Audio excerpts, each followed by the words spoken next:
Man, probably a fun fact on me is that I like to read. Like I like to read. That's a lost art nowadays. Oh, my great uncle is Jesse Owens. He won 4 gold medals in 1936. I always want to leave people with this, man, to all the viewers and everybody out there, man. Make sure you guys finish your story. Make sure you guys finish your journey because somebody's going to need it. Yeah. All you got to do is push the back button. That's all you got to do. Push the back signal. Try not to think about the future too much so you can maximize the now. Who's your favorite rap artist? Man, to be honest, it's crazy. Tupac always been my number one, right? Like he got me through so much stuff, but Lil Wayne has been in the modern day. I said, what does it really take? What does it really take to be great, Drew? And he looked at me and he was like, you really want to know? And he was like, to be honest, everything you did to get here, you need to be consistent times 10.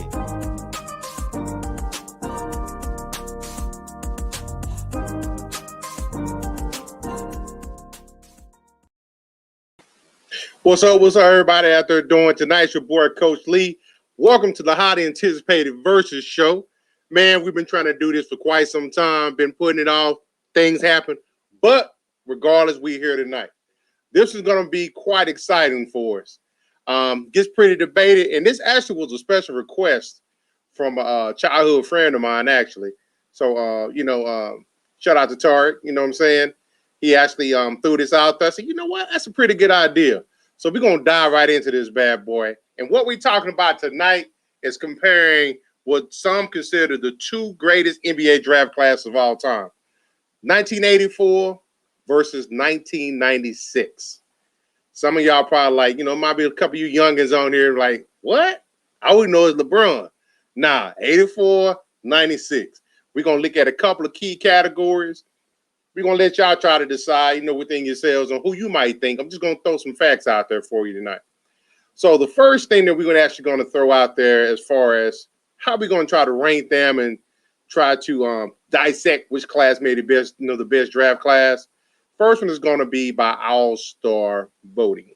Yeah, we know that the fans dictate that, but it is a popularity contest. So right off the bat, the class, and I'm actually looking at the top 4 players. We're going to circle back around to that. But right off the bat, you have the class of 1996. They actually take the lead on that. They had 11 All-Stars as far as like players versus 7 for the 1984 draft class. Now, within those 11 and those 7 players, the class of 96, of those 11 players, they had 68 selections, and of the 7 from the 84 class, they had 53 selections. So that kind of gives you an idea of, who did what, who was probably, the deepest. Some people consider the class of 96 to be the deepest, and the class of 94 to be top heavy. Again, we're going to let y'all decide that. Now, that's your all-star voting. Now, looking at it a little bit closer, as far as like the top 4 in those class, you got for class of 84, you got Michael Jordan, Hakeem Olajuwon, Charles Barkley, and John Stockton. Then the class of 96, you've got Kobe Bryant, Allen Iverson, Steve Nash, and Ray Allen. Now, of those 4 players, honestly, it's different lists out there to say, who the top 50 players are of all time, whatever the case may be. But with that being said, a lot of people, it can be debatable. Jordan 1, LeBron 2, and go back and forth depending on where your loyalty lies. But you got Michael Jordan in your top class. You've got Olajuwon in your top 50 class. You've got Barkley, and you have got Olajuwon. So you got Jordan, Olajuwon, Barkley, and John Stockton in your top class. Now, if you look over at the other side for the class of 96, obviously you got the Mamba, Kobe Bryant. You got Allen Iverson in that class. Steve Nash is in that class, I would think. That can be debatable as well. But, yeah, in this list I'm looking at, he's ranked number 36. And then you've got Ray Allen. Now, that may be the one that's kind of in there. He barely gets in at number 44. So you got an even level there as far as the top 4 being in the top 50 all time. Now, if you want to narrow that down even more, you can go top 10 players of all time. Then that's a completely different thing. In that top 10, then you're looking at the likes of MJ. You're looking at Kobe. They're watching each other out there. MJ again, 1 or 2, depending on who you ask. You got Kobe coming in at number 8. And then after that, the next one after that, that's it. Those are only 2 in the top 10. So looking pretty close in that aspect. Now, as far as the next category we're going to take a look at is actually going to be, again, stand on the top 4, the top 4 All-Stars. Now, of those top 4 All-Stars, you actually, they're dead even. The top 4 All-Stars, they collectively had 47 All-Star appearances apiece. See why this is highly regarded as, 2 of the highly debated draft class and the greatest draft class of all time. But it don't stop there. You got your NBA Finals. Now, within the NBA Finals, dead even again, you got 12 appearances. Pretty close. Almost close on the championship aspect of it. As far as the championships are concerned, you've got the class of 84 has 8. The class of 96 has 7. So they're really close there. Now, take a deeper dive at the as far as the draft classes themselves. Now, those are the top 4 that we're taking a look at. But try to take a look at it closer. The class of 84, the top overall pick was Olajuwon. Then you had Michael Jordan at number 3. Sam Perkins is debatable. Big Smooth up in there. He came in number 4. Charles Barkley, number 5. Alvin Robertson, highly underrated player. He was picked number 7 by the Spurs. And actually, his in the 85, I think it was the 85-86 season, he averaged 3.7 steals a game, which is still an NBA record. That probably would never be broken again. People don't play defense these days. Then you got Otis Thorpe as an honorable mention in there.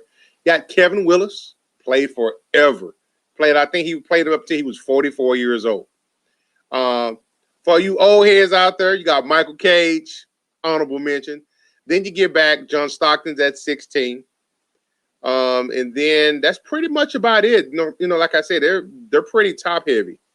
Then when you take a look at the class of 96, AI went number 1 overall. Marcus Camby went number 2. Sharif Abdul-Rahim went number 3. Stephon Marbury went number 4. Ray Allen number 5. Antoine Walker number 6. Kerry Kittle's my man number 8. Then we get down to the Mamba. He's number 13. Peja Stojakovic number 14. Steve Nash number 15. Jermaine O'Neal 17. Big Z, Zydrunas Ilgauskas, number 20.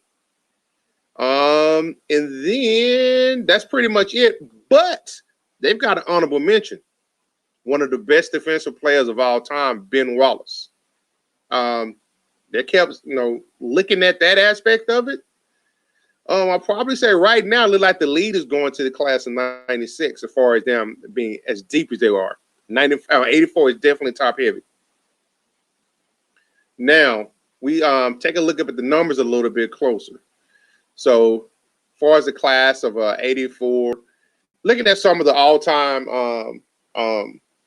as far as their stats and things of that and whatnot, you got Olajuwon, he played 18 years. Over that time frame, he's a big man, shot about 51%, but he scored 26,000 points. Not bad for a big man. Probably, arguably, one of the best, if not the greatest, post player of all time. His dream shake just couldn't be stopped. Then you got, and I apologize. Yeah, that's right. Then you got Michael Jordan.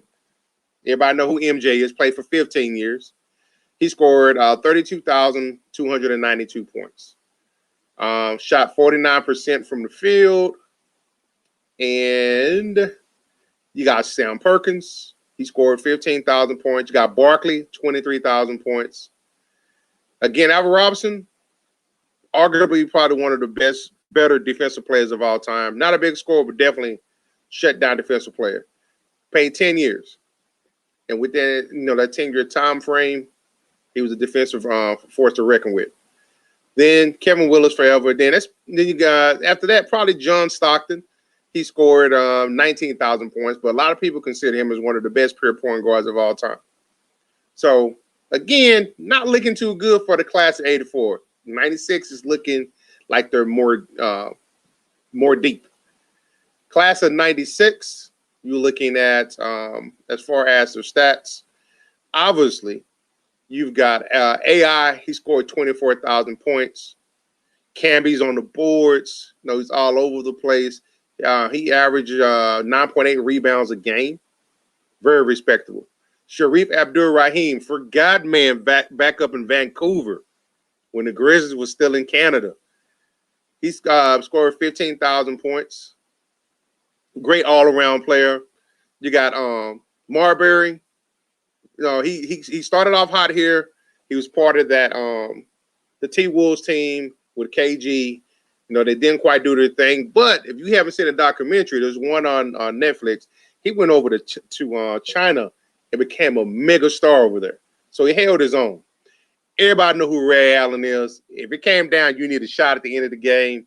He's probably going to be my top choice as far as knocking that down.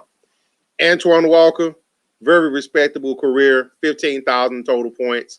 But he's probably more known of almost going broke. I actually think he did go broke, trying to run with Jordan, as far as gambling and stuff like that. Kerry Kittles, one of my favorites. Played 8 years. It seemed like he played longer than that, but he held his own. He was a great complimentary player. Stojakovic is up in the house. Then you got Steve Nash, I believe, 3-time MVP player. Probably the prototype for the modern day point guard now. Shoot from outside, distribute the ball. He can do it all from an offensive standpoint. Him with D'Antoni and Phoenix, they help usher in the modern NBA game that everybody knows and likes right now. Jermaine O'Neal did his thing. After he got out of Portland, he went up to Indiana. Hey, I believe he had a 5 or 6 year span where he had 5 or 6 straight All-Star games. Derek Fisher sneaks up in there. He had his moments, big shots and things like that. And then, again, Ben Wallace didn't get drafted, but he can be considered as part of that class. Now we've got a couple of more categories. We've got all-NBA all-NBA players. Now, as far as the all-NBA players, you actually had 6 from the class of 84, and you had 8 from the class of 96, which is the most all time. 8 different players made all-NBA, the most of all time. Again, class of 84 definitely looks top heavy. Class of 96 is very deep. Defensive Player of the Year awards. You've got 3.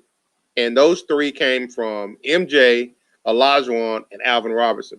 And again, Alvin Robinson, 3.7 steals per game in 85-86 season, still a record that stands.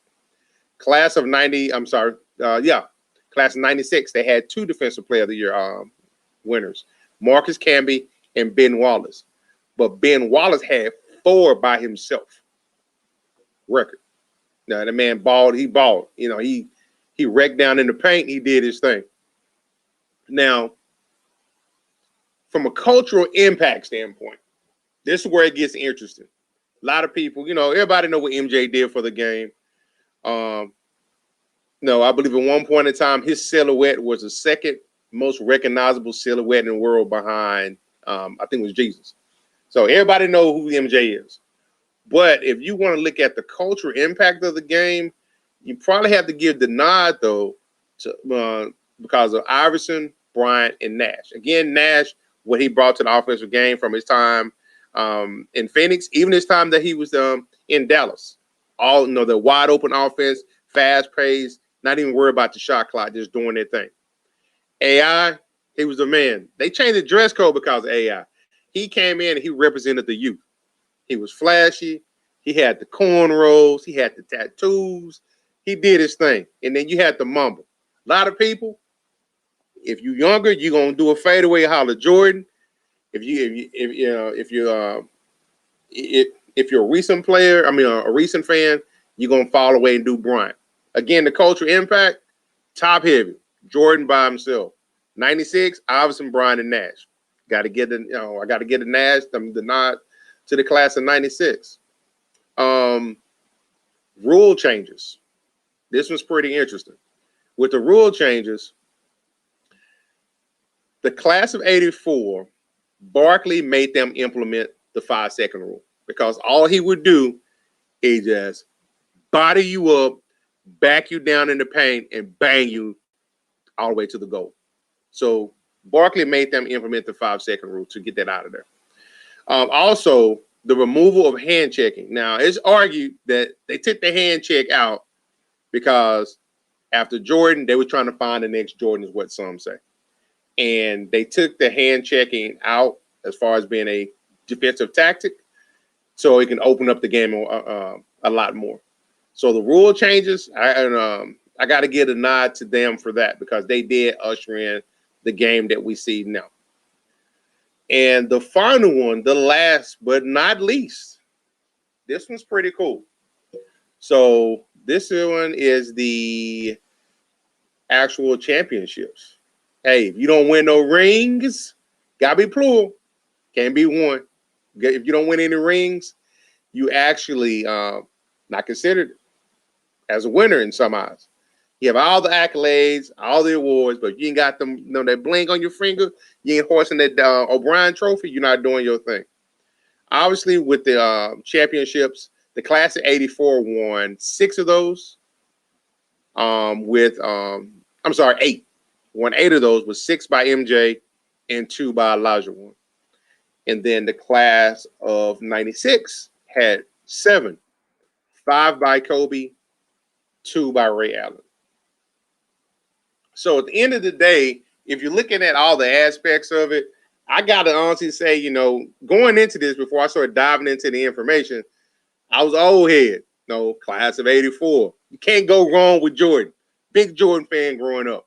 But when you sit back and look at it, in my opinion, as far as who I got to go with the class of 96. They was deep. They was represented, and the impact of the game is still going on now. What are we, 15 years later? Something like that. Math off me. Anyways, at the end of the day, everybody's entitled to their opinion. My opinion is the class of 96. Hey, if you guys want to chime in, you're welcome to do that. Jump into a group, Sports Talk by Friends. Look us up. Come in there, chop it up with us. Voice your opinion. Again, 96 versus 84. Change my notion on it. I'm going to have to rock with the class of 96. But hey, with that being said, we appreciate y'all joining in with us tonight. I always have fun with these verses. We'll be back soon. Y'all let us know what you want us to put out there for you. Give us a topic. We'll do the homework. We'll compare it. You never know what we're going to come up with. With that being said, I'm your boy, Coach Lee. I appreciate you all jumping in with us on a Versus show. Sports Talk with Friends. Hey, powered by fans, because that's what we do. Peace.